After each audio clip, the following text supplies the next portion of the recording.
From as far back as the 1st century, we have put our athletes, like gladiators, on a pedestal.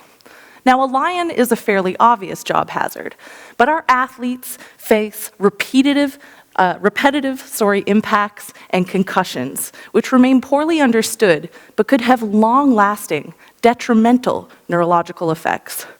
One study at Boston University is focusing on high-impact professional athletes post-mortem from a variety of different sports for evidence of chronic traumatic encephalopathy, or CTE. Now, this disease can mimic the symptoms of dementia, including abrupt changes in behavior, depression, and suicide. But I want to draw your attention towards one particular case. Owen Thomas was a top player for his university football team, and at the young age of 21, when he took his own life, his parents decided to donate his brain to Dr. McKee's study.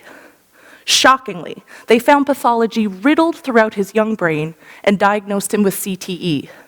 But what was perhaps even more shocking was the fact that Owen Thomas had never been diagnosed with a concussion. So what's going on?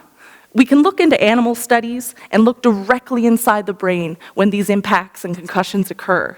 And we see evidence of neuroinflammation, but we also see changes in the amount of myelin surrounding the neuron. But what we really need is a non-invasive imaging biomarker that can tell us when a player has had a concussion, when they can return to play, and to understand the effects of these repeated impacts. My research uses high-field MRI to look at neuronal structures and consequent changes in the way the brain communicates.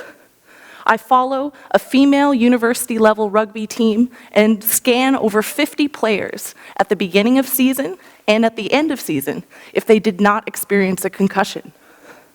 Using diffusion imaging, we can see evidence to support changes in the amount of myelin throughout the brain.